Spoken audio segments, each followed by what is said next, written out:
पुरुष स्त्री की योनि को सूंघते, जब तक स्त्री सूचना न दे, स्वीकार न दे, गंध से सूचना देती, एक खास गंध खबर दे देती पुरुष को कि वो राजी है।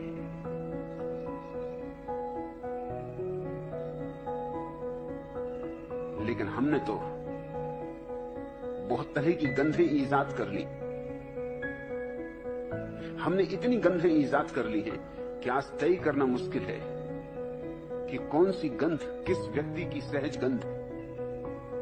पुरुषों की स्त्रियां भी जब किसी पुरुष में उत्सुक होती हैं संभोग के लिए, तो उनकी योनि से वैसी ही गंध उठती है जैसी गंध पशुओं की योनियों से उठती। लेकिन असंभव है उसे पहचानना। साबुने हैं, डिओडोरेंट हैं, परफ्यूम हैं, ये सब छिपाने के उपाय हैं। ये छिपाने के उपाय हैं ताकि पता न चल सके कि स्त्री हां भर रही। ये हमारी जालसाजियां हैं। ये जालसाजियां हमें करनी पड़ी क्योंकि ये हो सकता है कि तुम्हारे घर एक मेहमान आए और तुम्हारी पत्नी की योनि से गंध उठने लगे उस मेहमान के लिए, फिर तुम क्या करोगे?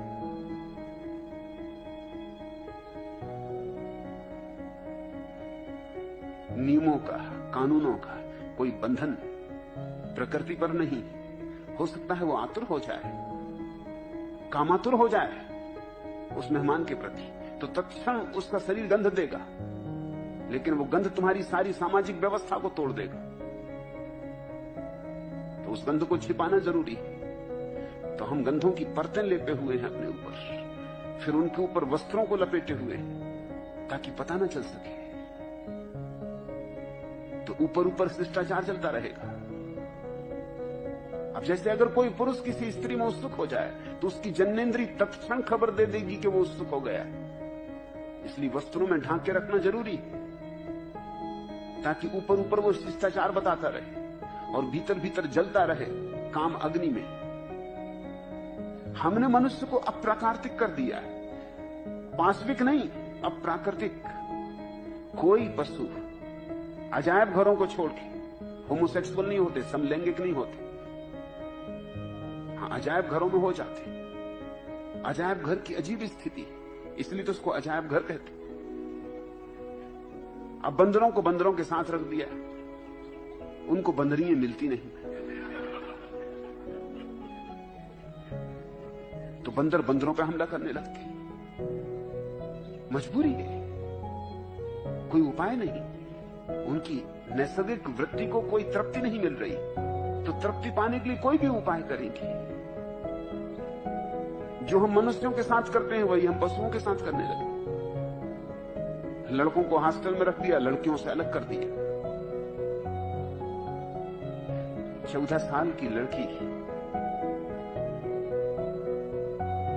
मां बनने के योग हो गई, उसके शरीर की ग्रंथियां संभोग के लिए योग हो गई। 14 साल का युवक संभोग के योग हो गया। अब इन दोनों को हमने अजायब घरों में बंद कर दिया। लड़का रहेगा लड़कों के हॉस्टल में, लड़की रहेगी लड़कियों के हॉस्टल में, और बड़े सख्त पहरे हमने बिठा दिए कि लड़कियों के हॉस्टल में कोई लड़का प्रवेश नहीं कर सकता। करे भी प्रवेश तो रविवार के दिन में 10 से 12 बजे तक, और वो भी अध्यापिकाएं मौजूद रहेंगी।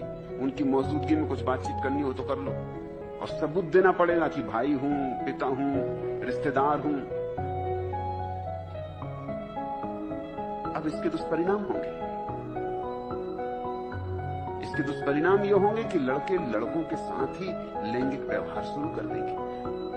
कौन जिम्मेवार है इसके लिए? तुम जिम्मेवार हो। लड़कों का क्या कसूर? लड़की क्या करे? काम वासना सजग हुई। वैज्ञानिक कहते हैं कि 18 साल की उम्र में काम वासना अपने शिखर पर होती है, और 18 साल की उम्र में लड़का हॉस्टल में होता है जहां स्त्रियों से मिलने का कोई उपाय नहीं। शादी होगी उसकी 25 साल में, 27 साल में, 28 साल में, तब तक काम वासना उतार पे आने लगी। 18 साल में अपने शिखर पर थी। तब तो वो जला भुना, तब तो उसने न मालूम क्या क्या किया। हस्तमैथुन करेगा, कोई पशु हस्तमैथुन नहीं करता, कोई जरूरत नहीं। ये कोई पाशविक काम नहीं है, ये बड़ा महान मानवीय कार्य है हस्तमैथुन। ये कोई पशु नहीं करता। अगर तुम्हें पशुओं से ही तौल करनी है तो इस तरह के कामों का खूब प्रचार करो, महात्माओं को कहो फैलाओ हस्तमैथुन लोगों में, क्योंकि ये काम तो सिर्फ आदमी ही करता है। धन्य है मनुष्य, बड़े आविष्कारक हैं। लेकिन तुम मजबूर कर रहे हो। 18 साल में जब काम वासना प्रगाढ़तम है, जबकि युवक एक रात में कम से कम 4 से 7 बार तक संभोग करने में योग्य है, तब तुम उसे जला रहे हो। अब ये युवक अगर किसी स्त्री को रास्ते पर धक्का दे दे, किसी की साड़ी ही खींच दे, कंकड़ ही मार दे, तो इसको तुम पाशविक व्यवहार कहोगे? मैं कहता हूं ये तुम्हारा समाज मूड है जिसका ये परिणाम है। और फिर जब ये जलती हुई आग, और वासना आग है, और इस आग को रूपांतरित करने के लिए तुमने युवकों को क्या दिया है?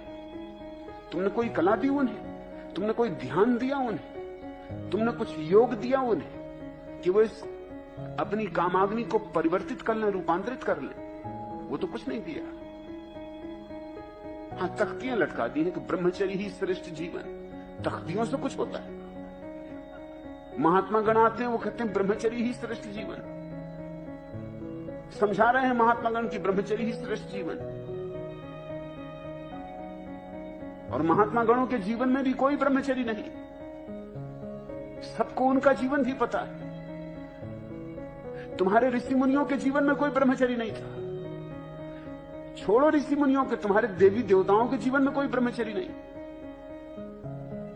और इन्हीं देवी देवताओं की पूजा चलती है। इनको तुम पाशविक नहीं कहते, यस, और आदमी को पाशविक कहते हो। तुम्हारे पुराण उठाते देखो, तुम्हारे धर्मशास्त्र जला डालने योग्य जिनकी तुम पूजा करते हो। अगर तुम्हें जड़ बदलनी है तो वहां जाना होगा। तुम्हारे सब देवी देवता भ्रष्ट। स्वर्ग में तुम्हारे देवता करते क्या हैं? नचा रहे हैं अप्सराओं को। उर्वशी नाच रही, मेनका नाच रही, और इतने से भी उनका मन नहीं भरता। तो ऋषि मुनियों की पत्नियों को सताने आ जाते। चंद्रमा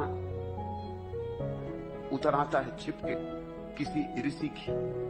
बेचारे ऋषि गए हैं नहाने ब्रह्म मुहूर्त।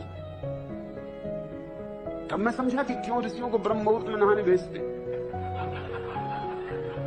भेज दिया अंधेरे में नहाने उनको, तो देवी देवता आ गए। अब देवता हैं तो वो तो कोई भी चमत्कार करे। तो ऋषि के वेश में आ गए। पत्नी समझी की, पतिदेव लौट आए। वो तो बाद में पता चला जब पतिदेव लौटे नहा धो, मगर तब तक सब मामला खत्म ही हो चुका। चंद्रमा उनकी स्त्री की इज्जत लूट के चले गए। ये तुम्हारे देवी देवता हैं। तुम जरा अपने सारी देवी देवताओं की लिस्ट तो बनाओ और उनके नाम के आसपास उनके कृत्यों का उल्लेख तो करो। तुम चकित हो जाओगे। इनकी तुम पूजा कर रहे हो, सदियों से इनका गुणगान कर रहे हो। तुम्हारे वेद इनकी स्थितियों से भरे।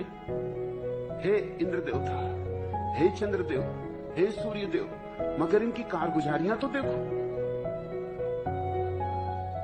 और अगर साधारण आदमी यही काम करे कि ऋषि मुनि गए ब्रह्म मुहूर्त में स्नान करने को और वो उनकी स्त्रियों से मिलने पहुंच जाए, तो ये पाशविक व्यवहार कर रहा है। और तुम्हारे देवता दिव्य व्यवहार कर रहे थे। ये दोहरे मापदंड छोड़ने होंगे, ये बेईमानी छोड़नी होगी।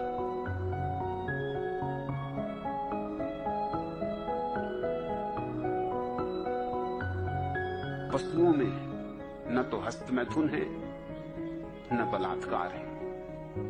हां, लेकिन दोनों बातें घटती हैं पशुओं में भी, अजायब घर में।